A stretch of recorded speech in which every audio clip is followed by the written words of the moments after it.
Haji sebentar itu tadi.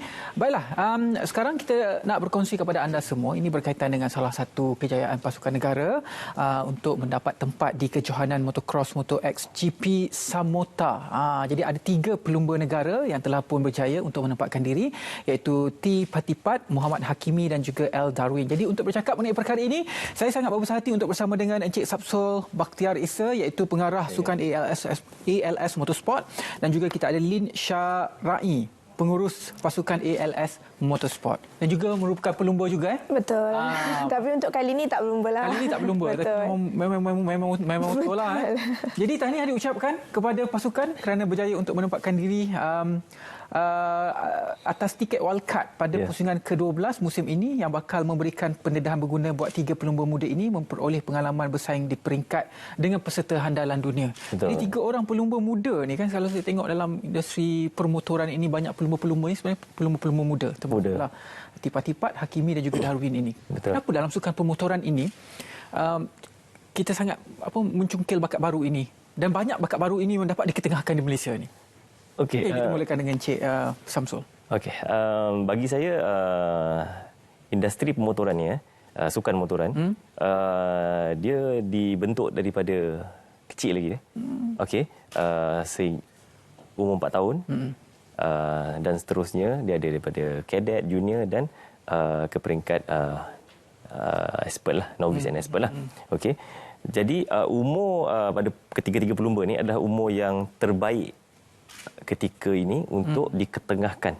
Okey, dari segi stamina, dari segi dia punya kekuatan dia, daya upaya dia.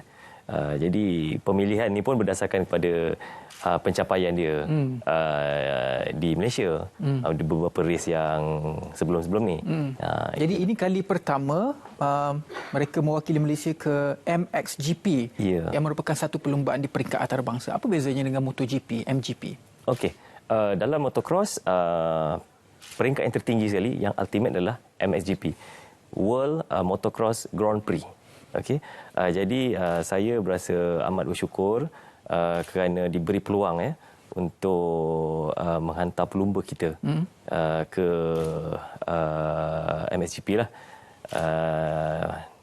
Kami dapat peluang ini daripada FIM Asia, iaitu, dan terima kasih jugalah kepada FIM Asia, Mr. Stephen Meki, kerana memberi kepercayaan kepada kami.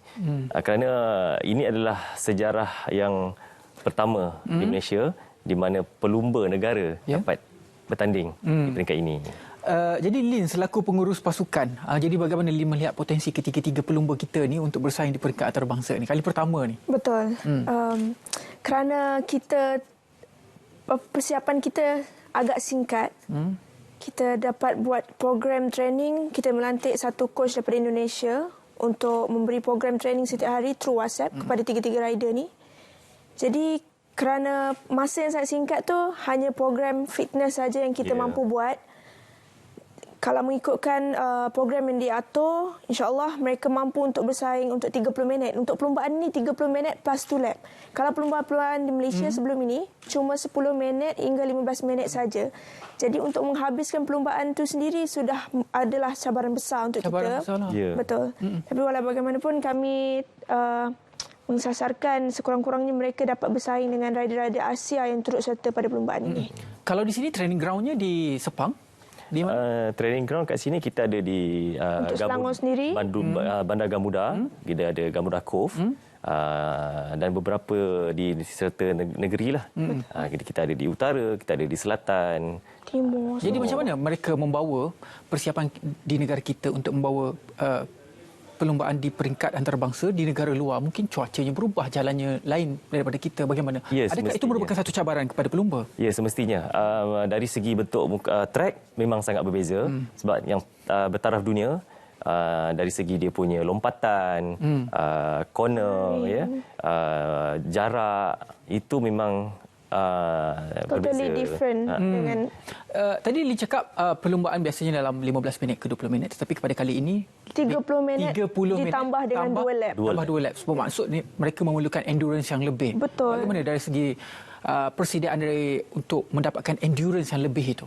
Itu yang saya katakan tadi, kita telah melantik satu coach daripada Indonesia, professional coach di sana, untuk memberikan program latihan fitness kepada mereka yang kat sini. Kerana rider-rider ni ada satu daripada Perlis, satu daripada Selangor, satu daripada Negeri Sembilan. Jadi kita, kerana masa yang singkat, kita tak dapat nak kumpulkan mereka. Jadi masing-masing membuat latihan di tempat masing-masing, di track masing-masing. Yang kita mampu buat adalah kita memantau daripada segi fitness macam itulah.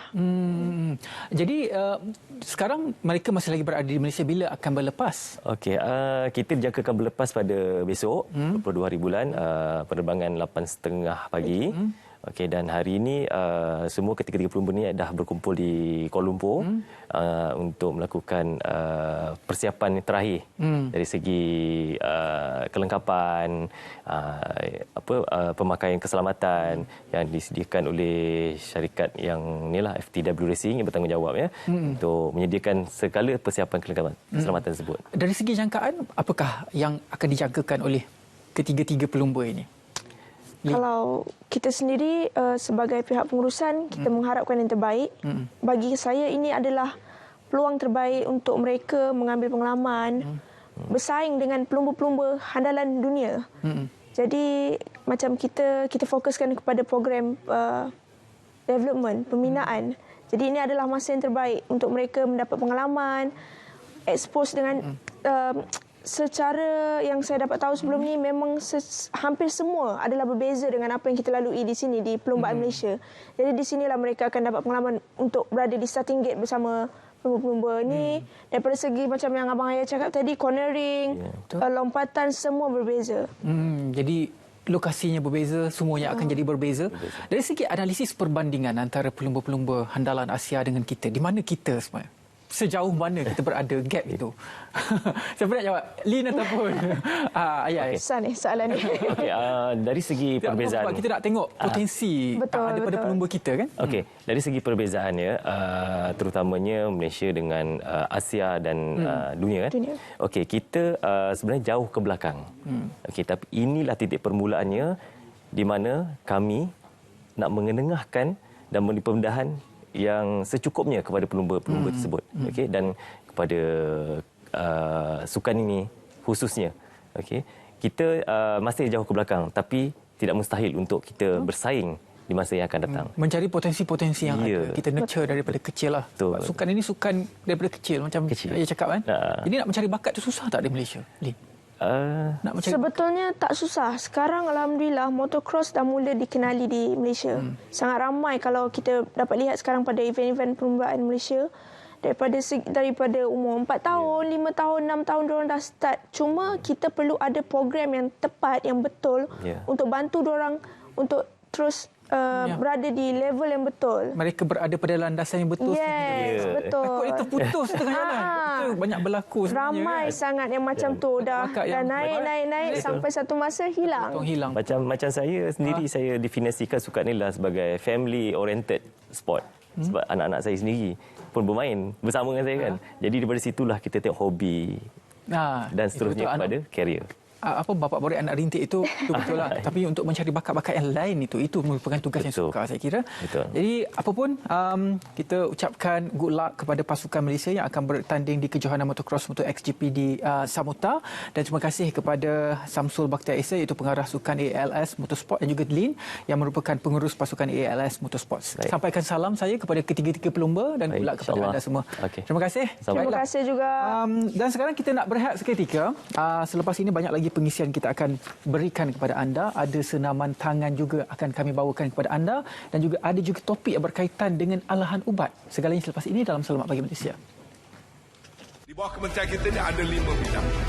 Satu, tentulah telekomunikasi, perkhidmatan internet, bandar, luar bandar dan teknologi.